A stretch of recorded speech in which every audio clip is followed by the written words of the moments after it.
200 900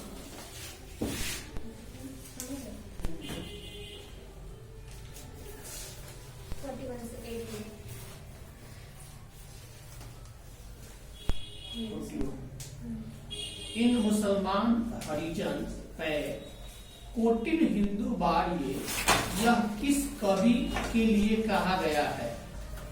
इसमें कबीर दास है, रहीम है, मलिक मोहम्मद जैसी है, रस खान। कौन सी कृति रस खान की नहीं है? प्रेम वाटिका, सुजान रस खान, अष्टधाम, प्रेम फुलवारी। अति सुधो स्नेह को मार्ग है, मोह असुवानी ही लय बरसो, किसे प्रेम की पीर, यानी पाठ का नाम दिया था क्या? किसे प्रेम की पीर का कवि कहा जाता है? घनानंद, मीरा, माधवी वर्मा, सूरदास। लक्षणिक, मूर्तिमता और प्रयोग वैचित्र्य के कवि कौन है? घनानंद, सूरदास, तुलसीदास, बिहारी। घनानंद किस भाषा के कवि थे? गुजराती, ब्रज भाषा, भोजपुरी, अवधी। ब्रज भाषा। मुगल बादशाह मोहम्मद शाह रंगीले के यहाँ क्या काम करते थे? सलाहकार, कोषाध्यक्ष, मजदूरी, मीर मुंशी। घनानंद प्रेम के डॉट डॉट कवि थे, पीर या सुख या द्वेष या चित्त? पीर के। घनानंद ग्रंथावली का संपादन किया था कौन सा? विश्वनाथ मिश्र, नादिर शाह, सुजान या घनानंद? विश्वनाथ मिश्र। घनानंद की कृति का आधार है क्या है? सुजान हित, घन आनंद कवित्व। दोनों।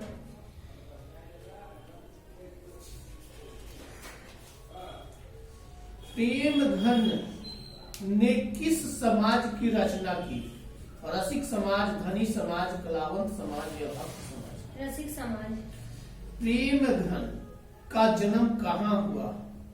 लखनऊ, बनारस, इलाहाबाद, मिर्जापुर। घनानंद की मृत्यु कब हुई? 1737, 1738, 1739 और 1741। 1739। कौन प्रेम कर सकते हैं? छल्ली और कपटी ही, निश्चल और निष्कपट ही, या दोनों? निश्चल और निष्कपट ही।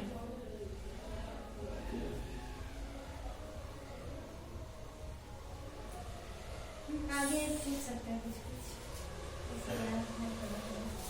कवि समाज की किस वर्ग की आलोचना करता है? सुविधा भोगी, दुख भोगी, विलासिता भोगी, आलस भोगी? सुविधा भोगी। अभ्र नाम से इन्होंने किस भाषा की कविता की रचना की? हिंदी, उर्दू, अरबी, मलयालम? उर्दू। कवि के अनुसार भारतीय को क्या अच्छा लगने लगा था? विदेशी चाल चलन, विदेशी रहन सहन, विदेशी वेशभूषा या सब?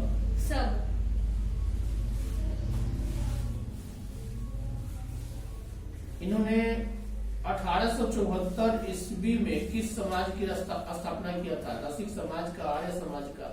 यानी 1874 में कौन सा समाज का? रसिक समाज का। प्रेम धन की मृत्यु कब हुई? 1920, 21, 22, 23। 1920, 21, 22, 23। 1922। जीर्ण जनपद किसकी कृति है? प्रेमघन, रामनरेश त्रिपाठी, श्रीधर पाठक, नागार्जुन? प्रेमघन। भारत माता के संबंध में क्या सही है? शैलवासिनी, ग्रामवासिनी, नगरवासिनी, वृंदावासिनी? ग्रामवासिनी। गीता प्रकाशिनी किसके लिए प्रयुक्त है? भारत माता, धरती माता, सीता माता, पृथ्वी माता? भारत माता। पंथ का जन्म कब हुआ था? 1900, 1901, 1902, 1903? 1900 में। पंथ का जन्म कहाँ हुआ था? पटना साहिब, पटना, सारण वैशाली, कौशानी, अल्मोड़ा, बुटाटी, राजस्थान? कौसानी, अल्मोड़ा। इनके माता का क्या नाम था? सरस्वती, वंदना, गणेश, गंगादत्त? सरस्वती। पंत ने 1916 में किस शीर्षक की कविता लिखी है? गिरजे का घंटा, दरगाह की चादर, मंदिर की घंटी, या कोई नहीं? गिरजा का मंदिर का घंटा, या कोई नहीं? मंदिर वाला। मंदिर का घंटा। खोखा के कितने दांत तोड़े थे जी? कौन? खोखा के दांत किसने तोड़े थे? मदन ने। जिसके दांत पाठ की विद्या क्या है? कहानी है, कविता है, निबंध है, लेखक है? कहानी। महल और झोपड़ी वाले की लड़ाई में अक्सर महल वाले ही जीतते हैं, पर उसी हालत में जब दूसरे झोपड़ी वाले उसके मदद अपने ही खिलाफ करते हैं, किस पाठ का पक्ति है? बहादुर, मछली, शिक्षा और संस्कृति, 20 के दांत। 20 के दांत। ऐसे ही लड़के आगे चलकर गुंडे, चोर, डाकू बनते हैं। यह पंक्ति किस कहानी की, किस पात्र की है? सेन साहब की है कि सेन साहब की धर्मपत्नी का, गिरधर का, कि अशोफर का? क्या मतलब ऐसे ही लड़के आगे चल के गुंडे और चोर डाकू बनते हैं। यह जो बात कहा गया है, किस पात्र ने कहा है? कहानी में जो पात्र, जो व्यक्ति ने कहा है, उसका नाम क्या था? सेन साहब, गिरधर, सोफर, सेन साहब की धर्मपत्नी। 20 के दांत कहानी किस वर्ग के अनेक अंतर विरोधी को उजागर करती है? मध्य वर्ग, उच्च वर्ग? मदन ने कासू के कितने दांत तोड़ डाले थे? 3, 1, 2, 4? 2। कौवा की जमात में शामिल होने के लिए कौन अलग गया था? हंस की बतख की कबूतर? हंस, कबूतर, बतख, मछली, कौन है? चलो वैसे हंस। सेन साहब का मित्र कौन था? पत्रकार था कि वकील था कि डॉक्टर था? पत्रकार। सेन साहब की कितनी पुत्री थी? 3, 4, 5? 5। सेन साहब की पुत्रियों में से एक कौन थी? आरती की, भारती की, गायत्री की, वंटी? आरती। आरती। नलिन बिलोचन शर्मा का जन्म कौन जन्म नाम कौन सी भाषा भाषी थे? भोजपुरी, हिंदी, मगही, संस्कृत? खोखा किसको कहा गया है? कासू को, केसू को, कुसू को, किसू को? कासू। 20 के दांत से कहानी की कहानीकार कौन है? नलिन बिलोचन शर्मा या मोहन राकेश? नलिन बिलोचन शर्मा। सेन साहब की मोटर कार थी स्ट्रीमल इंड या इंडिका स्ट्रीमल? स्ट्रीमल इंड।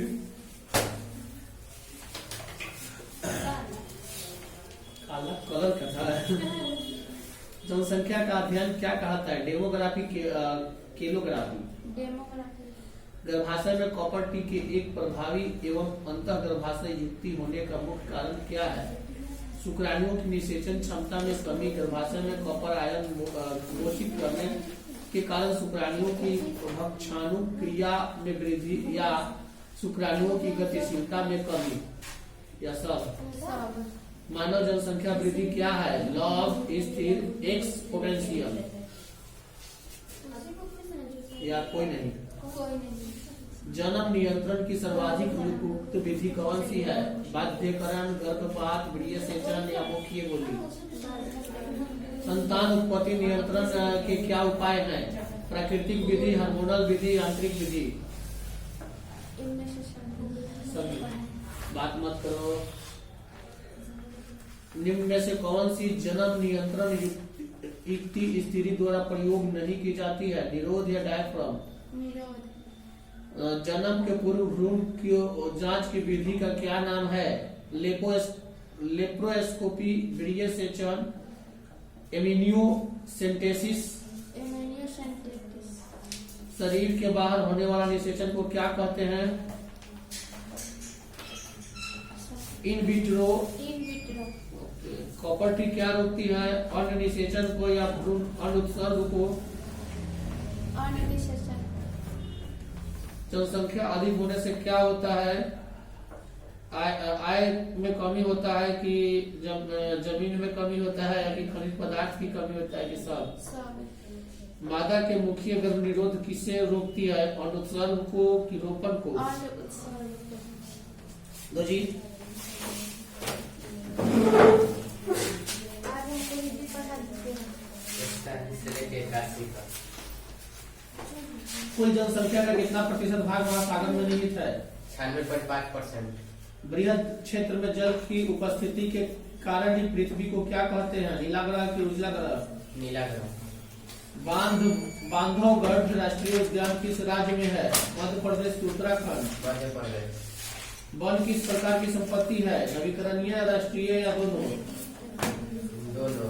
प्लाईवुड का निर्माण किस देश से शुरू हुआ? फ्रांस से, जर्मनी से। इनमें कौन शाकाहारी नहीं है? गैंडा की, हिरण की, भेड़िया? गैंडा, हिरण, बरसिंघा, भेड़िया, कौन शाकाहारी नहीं है? बरसिंघा शाकाहारी नहीं है, मांसाहारी है। भेड़िया, भेड़िया शाकाहारी नहीं है, मांसाहारी है। मतलब गैंडा, हिरण, बरसिंघा ये सब शाकाहारी है। अब भेड़िया वो केवल मांसाहारी है, मांस खाता है। किस पेड़ की लकड़ी बहुत कड़ी होती है? हेमलॉक, बलूत, सागवान, देवदार? हेमलॉक।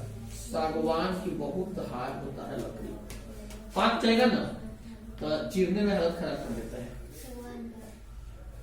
इनमें कौन सा जीव है जो केवल भारत में ही पाया जाता है? घड़ियाल की, व्हेल या डल्फिन या कछुआ? कौन केवल भारत में मिलता है? घड़ियाल। घड़ियाल तो नहीं है। सर आप तो कहते कि डॉल्फिन भी मिलता है ना? डॉल्फिन भारत में मिलता है। है। भारत का राष्ट्रीय पक्षी क्या है? कौन मिलता ये मोर। टेक्सोल का उपयोग होता है काफी में, कैंसर में, मलेरिया में, एड्स में। कैंसर में। वन जीव बोर्ड की स्थापना किस वर्ष हुई? 1952, 51, 50, 54? 52 में। उद्योग की जननी किस खनिज को कहा जाता है? लोहा, मैग्नीज? लोहा। इनमें कौन मैग्नीज का महत्वपूर्ण उत्पादक नहीं है? उड़ीसा, तमिलनाडु, कर्नाटक या महाराष्ट्र? तमिलनाडु। झारखंड का कोडरमा किस खनिज के उत्पाद के लिए प्रसिद्ध है? अभ्रक या सोना या लोहा या चांदी? लोहा। अभ्रक। हमारा क्या है? कोयला कहीं अवरुद्ध है, और नहीं होता है, बहुत काम में आता है वो। मतलब मेथी, चमन वाले लोग अधिकतर लेते हैं वो। कौन अधात्विक खनिज नहीं है? सोना, कोयला, ग्रेफाइट, अभ्रक? सोना। किस खनिज में भारत सुसंपन्न है? लोहा में कि तांबा में? लोहा में। बताओ। लोहा भारत में जो मिट्टी होता है ना, भारत में हाँ। मिट्टी को पिघला कर, मतलब मिट्टी को यहाँ हम लोग इस मिट्टी को आग लगाते हैं तो ईटा ना पक के बन जाता है। हाँ। अब उसमें आग लगाया जाता है तो पिघल जाता है, पिघल कर द्रव पदार्थ बन जाता है, द्रव बन जाता है तो उसी को रॉड के रूप में ढाल दिया जाता है। यहाँ कोनो मिट्टी ऐसा नहीं मिलेगा जिसको गर्म करोगे तो पिघल जाएगा, उसको अधिक ताप पर गर्म किया जाता है ना, पिघल जाता है। और पिघलने के बाद उसको रॉड के आकार में ढाल दिया जाता है। झावा ईटा देखे हो ना? हाँ। झावा ईटा मतलब मतलब ईटा का वह रूप जो पूरी तरह से पक जाता है, पूरी तरह से माने आवश्यकता से अधिक पक जाता है। टूटा टूटा वाला था वो। हाँ, तो झावा ईटा जो पकता है तो माने इधर उधर उसका टेढ़ापन हो जाता है। क्यों? कारण क्या है? ज्यादा पकने के कारण। और ताप ज्यादा दिया जाता है ना तो मिट्टिया पिघल जाता है, लावा हो जाता है। लावा का मतलब होता है द्रव पदार्थ के रूप में, जैसे पानी होता है वैसे। वो क्या होता है कि रखोगे तो धरती पर तो पसर जाएगा, पीछ के जैसा पसर जाएगा। और जौना संचा में रखोगे कठोर जब होगा ना तो लोहा बन जाएगा। तो लोहा यहाँ सबसे ज्यादा मिट्टी, यानी कि लोहा का, मिट्टी में लोहा का मात्रा ज्यादा होता है, उसको निकाल कर तब बनाया जाता है। यहाँ पर हम लोग धरती से कंकर पत्थर निकालते हैं, ठीक सोना भी वैसा ही निकलता है, कंकरे के रूप में निकलता है। बालू के कण देखिए, बालू में पत्थर थोड़ा देखे वो ठीक वैसा ही धरती से सोना निकलता है। और उसको इकट्ठा करके वो उसको पिघला कर इकट्ठा करके तब गहना बनाया जाता है तो उसका प्रयोग किया जाता है। अच्छा, वो उसी रूप में निकलता है, ज्यादा बड़ा हो जाएगा। इनमें कौन लोहा युक्त खनिज का उदाहरण है? मैग्नीज या बक्साइट या अभ्रक या चूना? मैग्नीज। सुनिए ना सब्जेक्टिव। हाँ सुनेंगे। इसके बाद हम सब्जेक्टिव तुम लोग याद किया है?